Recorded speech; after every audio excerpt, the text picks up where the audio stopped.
It's a very timely one, and I think there are, and I am very grateful to the organizers for inviting me to come here to join you today. There are many important issues under debate in the Shanghai Forum, but I believe the topic of regional economic integration and U.S.-China relations is among the most critical, both for economic and political reasons, as Bob Zellick discussed this morning. So I'm very appreciative of the invitation to offer my views and hopefully provoke an informed debate on the subject over the next few days.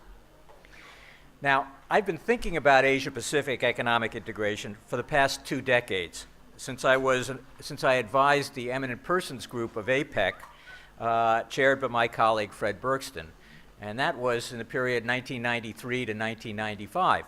And of course, as you know, that group came up with recommendations to the APEC leaders and a vision for free trade and investment in the Asia-Pacific region by the year 2010 for developed countries and 2020 for developing countries. And I'll get to that in a moment. That was 20 years ago. Nobody was thinking about China in that context 20 years ago, or how big a role it would play in the Asia-Pacific economy at that time.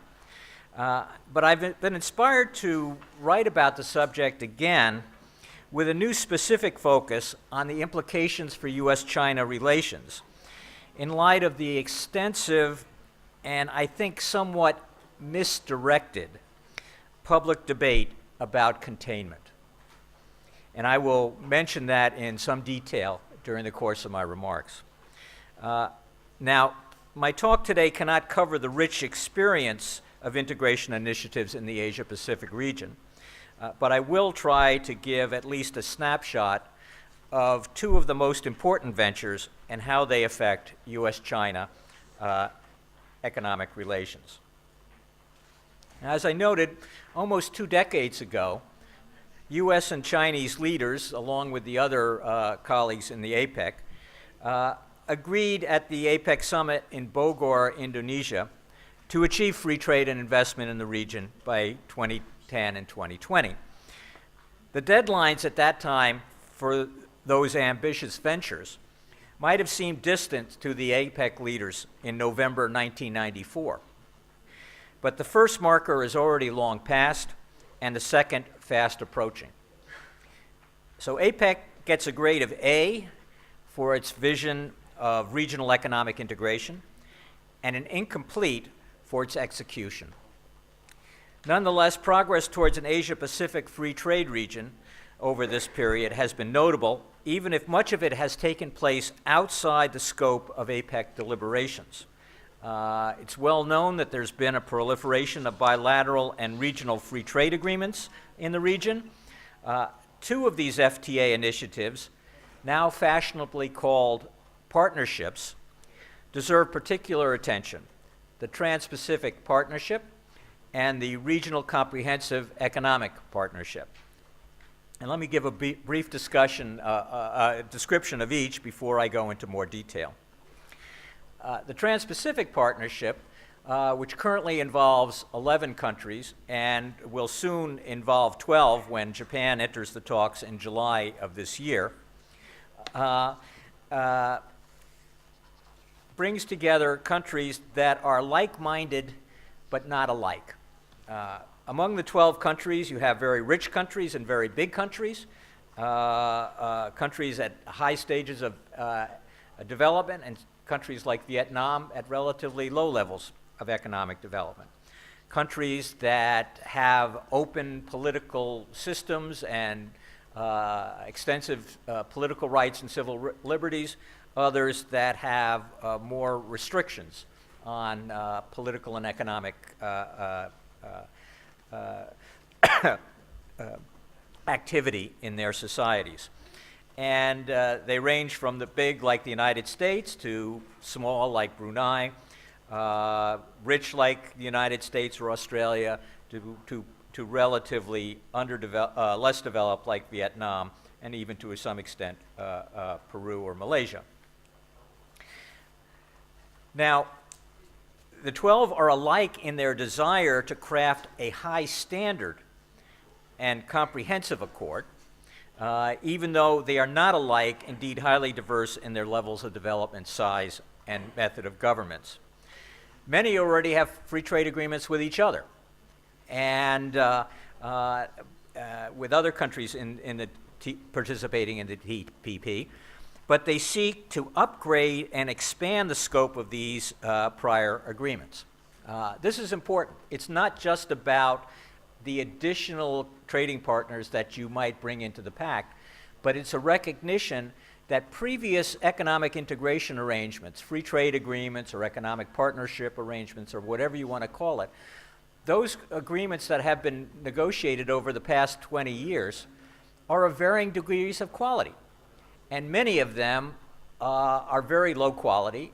Many of them have extensive exceptions. Many of them do not cover a wide range of economic activity in the marketplace. And so the value is in bringing them all together and upgrading them to a higher level of commitment to integration. That's true even for the United States. One of the principal objectives for the United States is upgrading Nafta, the partnership with Canada and Mexico. 20 years ago, when Nafta was negotiated, the agreement was regarded as the state of the art in free trade agreements. But the world economy has changed quite dramatically since 1993. And many of the things that are now important in terms of affecting commercial relations were not included in the Nafta. And so the Trans-Pacific Partnership is a way of upgrading Nafta without having to renegotiate it. A very important consideration given the ongoing debate about Nafta in the politics of the United States and, in some degree, Canada as well. Now, the other major integration initiative in the Asia-Pacific region is the RCEP, the Regional Comprehensive Economic Partnership.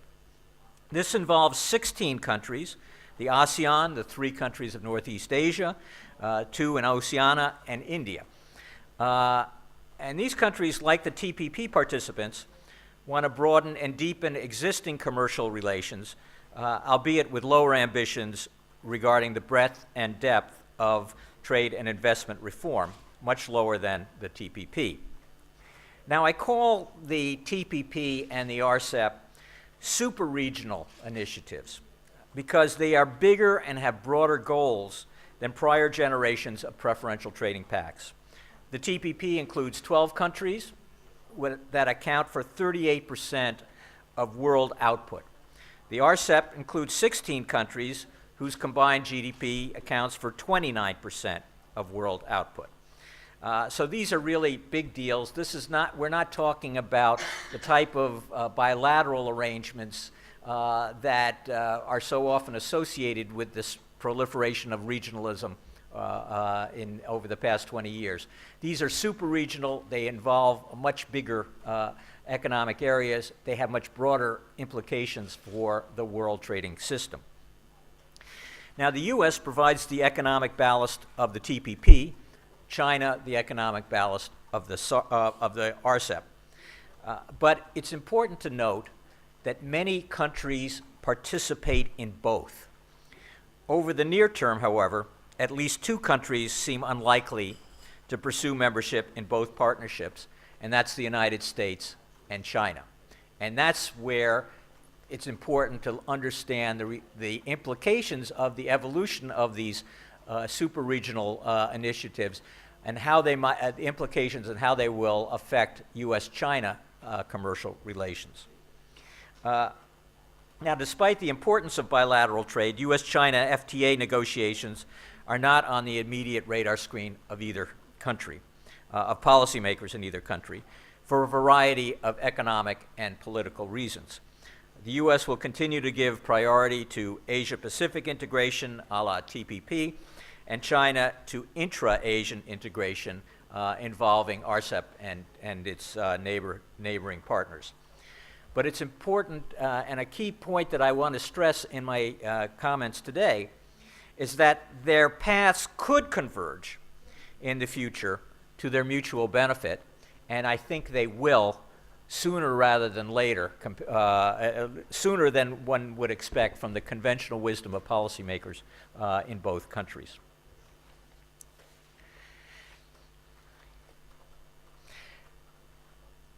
Now, there are parallel tracks to regional integration, and while the intra-Asian and TPP strategies pursued by China and the United States share the same vision for region-wide integration, ultimately in the APEC context, they differ starkly in terms of the breadth and depth of the obligations undertaken to liberalize trade and investment in goods and services. The intra-Asian pacts have tended to focus on dismantling barriers to merchandise trade in goods and, through gradual liberalization of tariffs. More comprehensive coverage of trade topics like services and investment, intellectual property rights, government procurement, and disciplines on state-owned enterprises have, for the most part, been given short shrift or excluded from intra-Asian pacts. In fact, many pacts, including those negotiated by China, often excluded services from the first round of negotiations and only subsequently committed to cover services in negotiations to be conducted years down the road. That has changed more recently. Recent pacts like New Zealand's FTAs with China and Malaysia have broadened coverage in services and included disciplines on a range of domestic policies.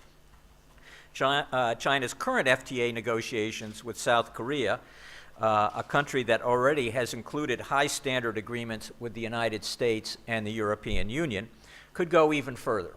And I think, and I will just highlight that as one of the avenues for convergence of the TPP and RCEP models.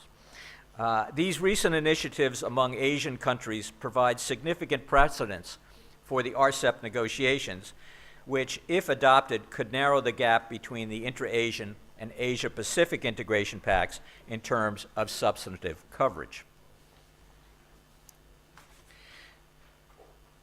Now, the TPP aims to craft a high-standard 21st century accord, more comprehensive, and more legally binding than the trade arrangements forged among Asian countries. More precisely, the TPP wants to establish a set of trade rules and commitments that, one, dismantle barriers to trade in goods and services, two, that develop a new trade rule book on issues like labor, environment, investment, competition policy, and disciplines on state-owned enterprises, three, and develop a more coherent approach across sectors with regard to regulatory policies that affect flows of trade and investment. So these are important, and one of the residual benefits of doing such a comprehensive deal is to establish new precedents that could help inform future regional and multilateral trade negotiations. As a former trade negotiator, I can tell you that negotiators learn by doing. And it's not until you get at the bargaining table and try to fix a problem that you realize how pervasive some of the nature of that problem is. And you try to fix it, you try to figure out the solutions, and often you have to go back and do some patches on your original fix because you realize the problem is different than you thought or has evolved in the context of growing international commercial relations. Well, this is why these types of initiatives can be viewed as negotiating laboratories and ones that can produce results that can help then inform future negotiations in the region and hopefully can provide impetus to go back to Geneva and develop new multilateral rules. Now, the talks in the TPP have been going on since March of 2010. There have been 17 rounds of negotiations, very extensive discussions on a wide range of topics, and the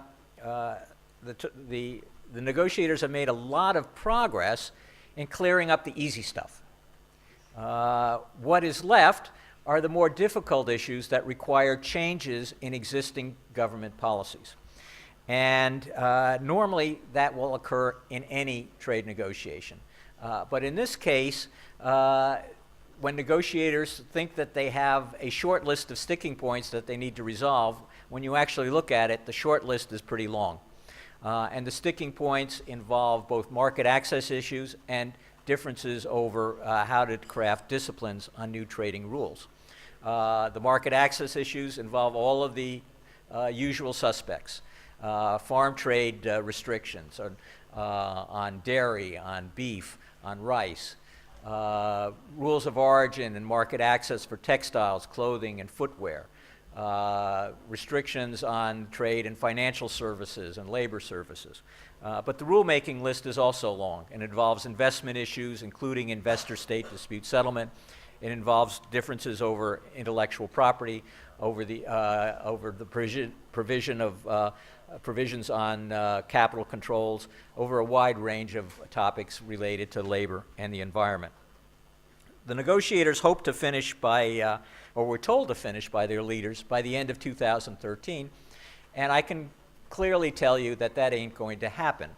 The negotiators, despite continuing their extensive efforts, will be working well into 2014, and a conclusion at that time would be highly ambitious.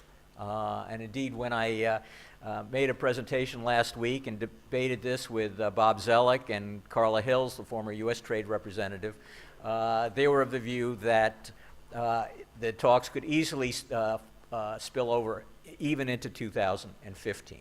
A lot of work to be done, but a lot to be gained if they can do the job correctly. Now, one of the reasons why there's a view that the deal can be done, but will take longer, is the entry into the negotiations of Japan. Japan's participation complicates the talks because it adds a big new market with extensive opportunities but competitive risks. But it makes a big deal more likely because it puts more on the table, more to divide up, more gains to be had by all the participating countries.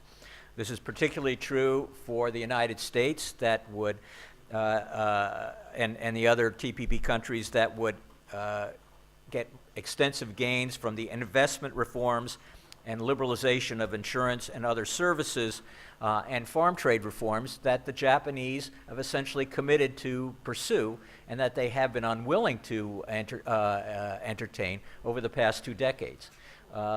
These types of reforms are actually critical to the third arrow of Abenomics.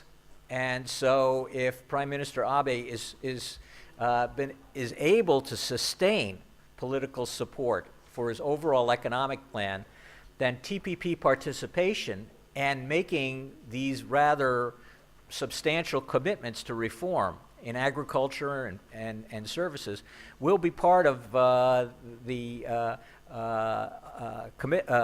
commitments and contribution that Japan makes to this overall venture. If they do that, then there is a lot to be gained from the other countries. And many countries who have been trying to negotiate with Japan for a long time and have failed to conclude an agreement will find that by riding the coattails of the United States, that they can get additional market access in the Japanese market. And as such, they will then make bigger concessions to each other because they have the added benefit of getting the gains from Japan.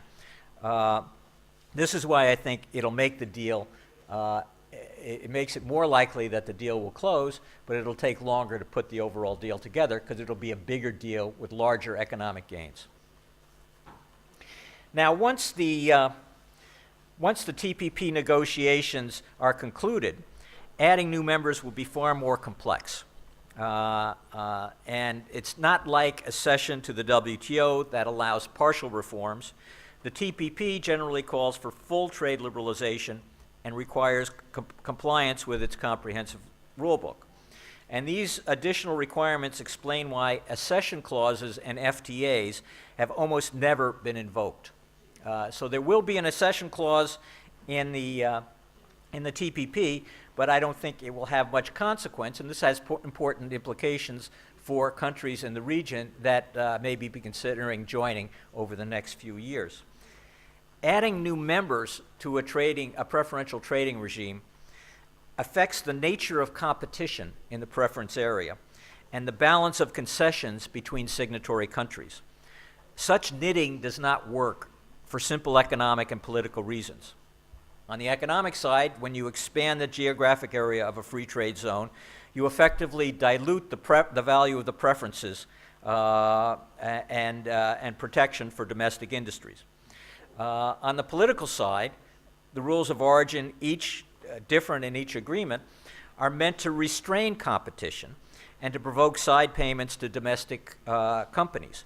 National legislatures are reluctant to reduce such protection without additional compensation from trading partners. And so it's more likely that you will see a renegotiation of the terms of entry for countries that want to join the TPP after the deal is concluded.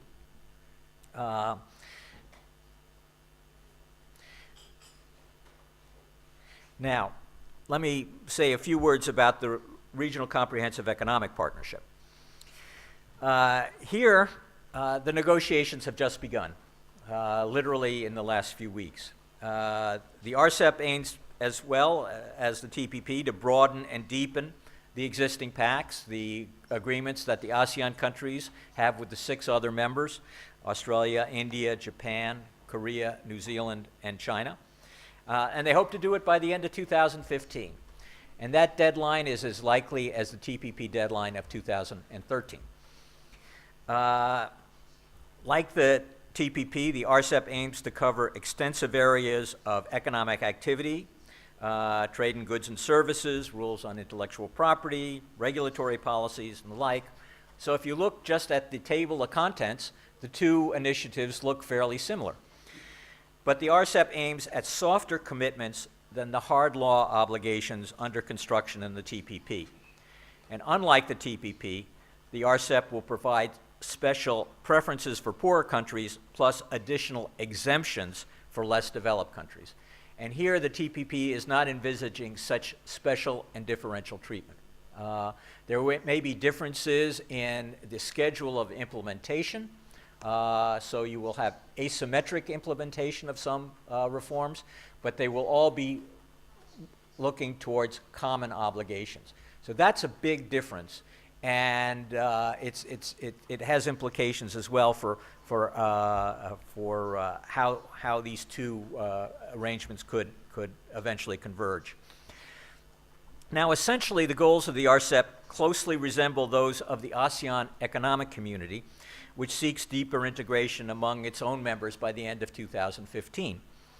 However, ASEAN members have missed or sidestepped important deadlines along the way, especially on services, and are far from achieving their integration goals.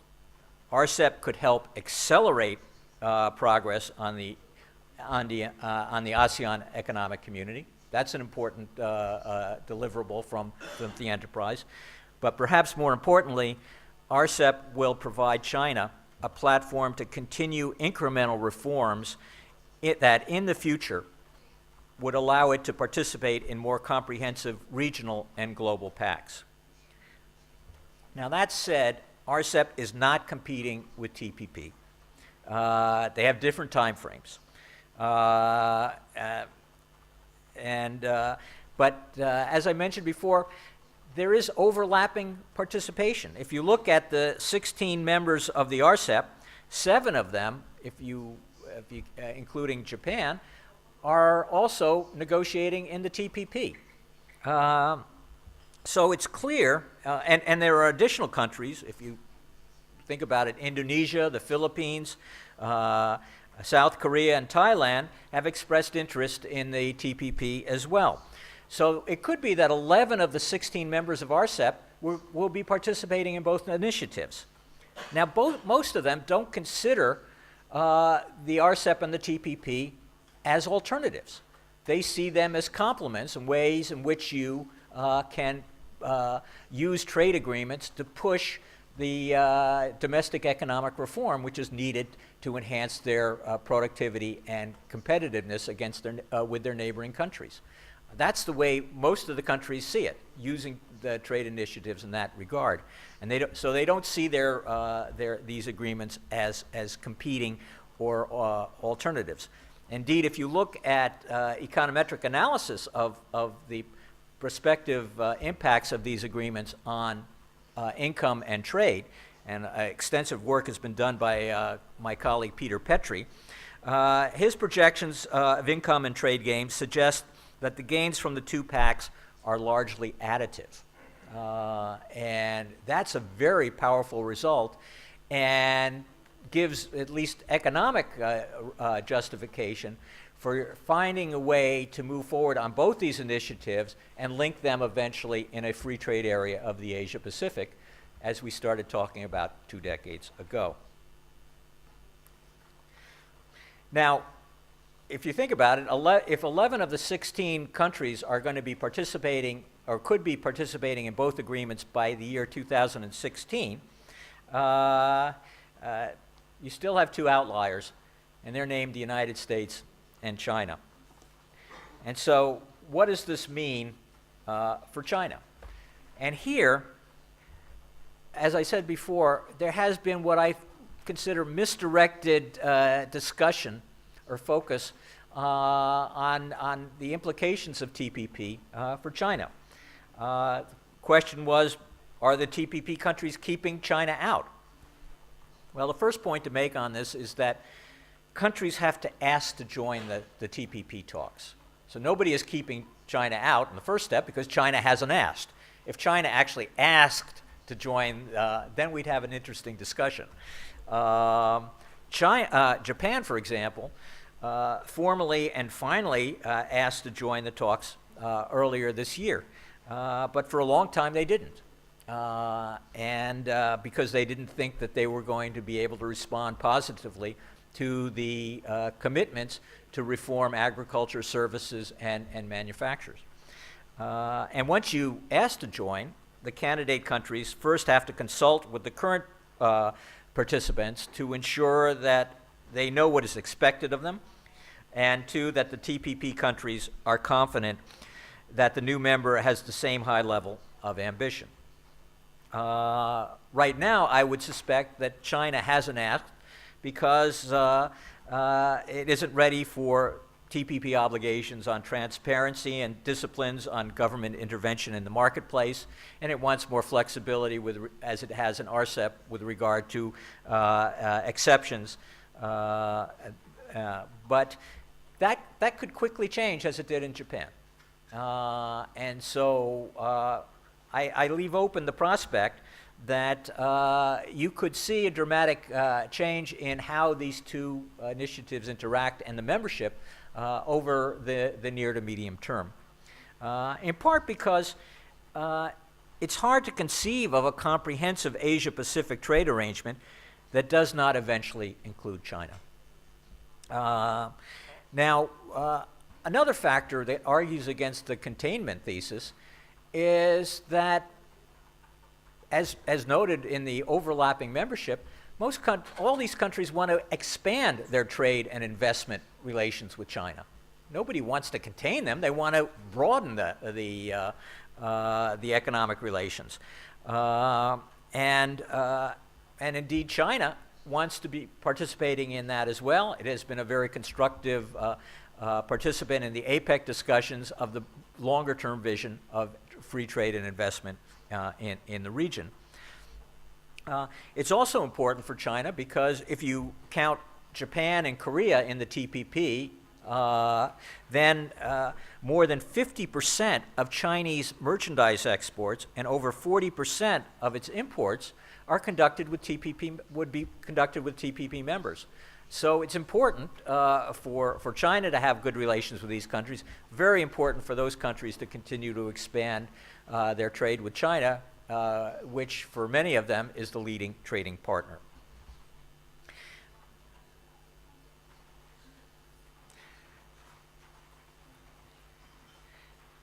Now, as always, I said I'd be short to the chairman, and I have failed in being short so far. So I will try to be conscious of the time and make a few more points about this containment. Now, another point in the containment debate is that countries, some critics have charged that by setting the terms of the TPP as so comprehensive and legally binding, that the TPP members have deliberately wanted to set the bar so high that China would not be willing or able to participate. Others take the argument even further and claim that the United States actually wants to contain China in order to retard its economic and political influence in the region. Well, this, made by many serious people, ignores some very simple facts. The first thing is, you can't contain a country with a trade agreement. I've written trade agreements, and I know they're pieces of paper. And they're means of reinforcing or complementing what happens in the domestic economy. They do not move mountains. And so you cannot contain a large country, either economically or politically, with a trade agreement. But get to more serious concerns. More importantly, and Bob Zellick, I think, was referring to this as major theme of his remark this morning, U.S. officials need a cooperative China to confront the myriad problems facing the world economy and the security challenges posed by Iran and North Korea as new and aspiring nuclear nations in Asia.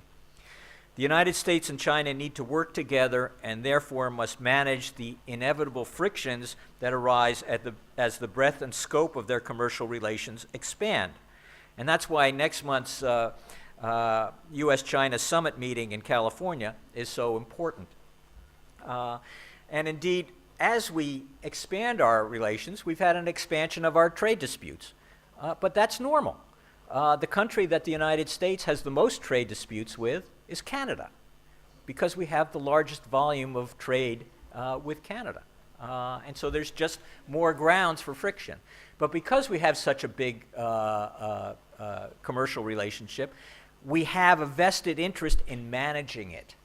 And so the challenge for the United States and China, as we continue to grow our relationship, is to secure the means of cooperation to better manage it. I think that's in large measure what Bob Zellick was calling for this morning.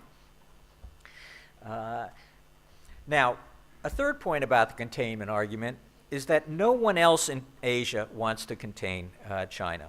And that's the trade and investment integration that we've seen, and it breeds cooperative approaches, not confrontational approaches.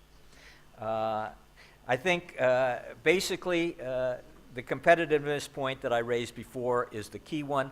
Countries want to use trade agreements to better compete with China, not to contain China. And China should be doing the same thing, and in fact is doing the same thing as one driver of its domestic economic reform. Now,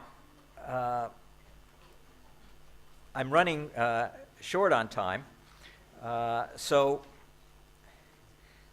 I think the key here is then to say, how do we move forward? If we see a continuing evolution of the RCEP, a continuing evolution of the TPP, as I suggested, under the time frames that I suggested, which is over the next few years, I think we can see how this could evolve in a direction that helps move forward on the APEC vision of integration in the region. There are many pathways to that integration that are being studied. TPP architects envisage building the TPP into this broader trade agreement, but I doubt that the TPP will be the template for a prospective free trade area of the Asia Pacific. China and other APEC members are likely to be reluctant to follow the TPP script. More likely, the pathway to a free trade area of the Asia-Pacific will follow a hybrid approach that links together elements of the TPP and intra-Asian approaches to trade integration. Countries involved in both integration tracks could become key architects of a broader Asia-Pacific trade pact that bridges the inter-Asian and TPP-style disciplines. And I think this is doable because of the substantial overlap in the two regimes. This provides the means and the political support for building a hybrid. And I think under this scenario, a hybrid pact, which you could call the free trade area of the Asia-Pacific, would be an umbrella providing reciprocal obligations applying to all TPP and RCEP countries, while the more comprehensive and legally binding TPP provisions would remain in force among the TPP signatories. One of the main concerns in the United States about talking about China entering in the TPP would be, would it have an effect of diluting the strength of the obligations that countries undertake in the TPP? And you don't want to water down the scope of integration with all the other countries just to get China into the TPP. But why can't you do both? Why can't you maintain the high level of disciplines in TPP and have an umbrella that provides a way of integrating the intra-Asian and Asia-Pacific initiatives that have been underway over the past decade or more? And that's what I suggest could very well happen. Value of this for U.S.-China relations is evident. The United States and China would be able to deepen their commercial relationship without the strain of trying to fit China into the TPP or the cost of diluting the TPP to accommodate China. A prospective middle ground between the TPP and RCEP approaches is beginning to evolve in the recent initiatives taking shape in Northeast Asia. South Korea and China launched FTA talks in May of 2012, and in 2013, a parallel negotiation between China, South Korea, and Japan was launched. And there was a very important trilateral investment agreement reached between the three countries in May of 2012. Now, although a bilateral or trilateral pact among these countries would comprise obligations far less comprehensive than those negotiated in the Korea-United States Free Trade Agreement, these initiatives could produce a deal in the large middle zone between the RCEP and TPP. I think focus should be put on, in particular, on the Korea-China talks. Because if Korea and China could produce a deal that is more comprehensive in obligations than other FTAs that China has entered into in the last few years, that could provide the architecture or part of the architecture of this hybrid agreement. So I would suggest looking very closely and following those negotiations very closely to see if the Korea-China bilateral agreement, in addition to the trilateral investment agreement from last year, and any new work on services that China may produce in its other agreements and possibly in the international services arrangement, would provide the template and the fodder for this hybrid arrangement that I suggested could well begin to evolve over the next 2 or 3 years. So in sum, closer U.S.-China economic relations could well evolve in the coming years in the context of broader Asia-Pacific economic integration. Both countries should continue to pursue comprehensive FTAs with their TPP and RCEP partners. Then they should seek to bridge those initiatives with a hybrid agreement that provides an umbrella of reciprocal obligations applying to all Asia-Pacific countries and to U.S.-China trade. I can see by working in regional forums, the United States and China can quickly deepen its bilateral commercial relationship. Thank you.